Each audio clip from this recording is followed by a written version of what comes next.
The Niobrara, its sand bottom still soft from the floodwaters of March, was smaller here than in Knox County. But the current ran swift and strong, and its load of abrasive yellow sand had cut deep through sandstone and volcanic ash and lime rock, bearing bones of mastodon and beds of petrified snails. But the homeseeker had no time for these things today.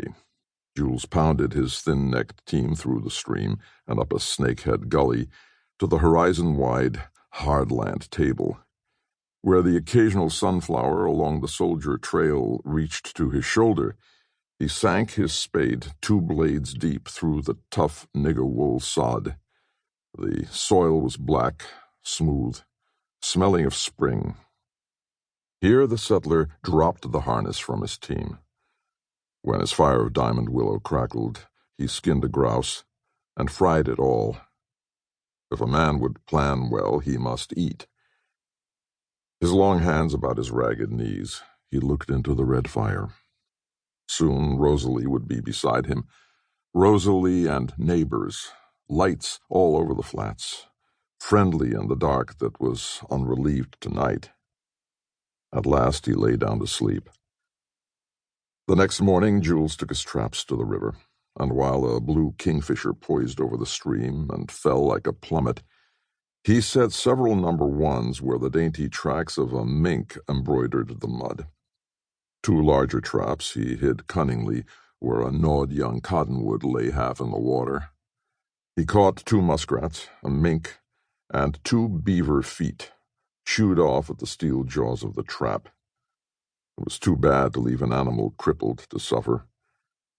Before the kerosene that had slopped against the grub box was evaporated and the coffee was tolerable again, Sol Pitcher, a surveyor from Verdigris, drove out of the dusk to the campfire.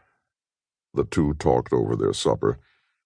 The cook at Hunter's had said, "You'll find Frenchy scratching the dirt on the flats until July comes to cook his liver and lights." Trying to discourage settlers, Jules grumbled over a leg of cottontail.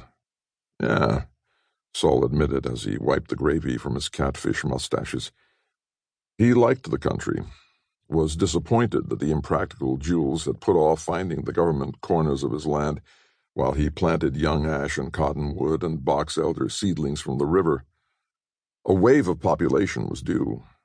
There would be money in locating. The government surveys in this region were completed in 1881. The section corners were marked with 4 holes, 1 in each of the cornering sections, the soil thrown together in a central mound, and a stake bearing the section numbers driven into this mound.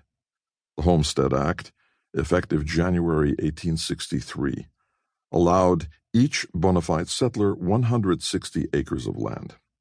The entry was by legal description, and the entryman swore that he had seen the premise before filing. Squatting had lost all legal status.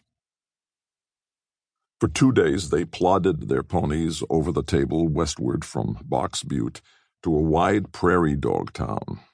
Thousands of little crater-like holes, with the derisive dogs bobbing out of sight with a flirt of the stubby tails to scold and bark as soon as the men were past. Jules shot one to examine it, a gnawer with teeth like a little beaver. He spattered the head of a rattlesnake on one of the mounts. Then he saved his ammunition. They found several fine whitened buffalo heads and a few depressions that lined up with the compass, but no numbered stakes as the government bulletins promised. Hoping that the weather had brought them down, they dug in the holes. Finally, Jules threw the spade from him. "Damn the luck. Prairie fire burned me the stakes or somebody maliciously destroyed them." "Yeah, I guess you're right, Jules," the calmer Sol agreed, picking up the spade. The next day Sol headed north, towards the railroad survey, where locating would be more profitable around the new town sites. 3 soddies would make a town with lots to sell. After his friend was gone, Mirage Flats was suddenly empty, bare as a burnt-out world. When a small puffball of dust came down the Army Trail from Fort Robinson, far to the west, Jules leaned with folded arms across the muzzle of his gun beside the deep ruts and watched them trot by.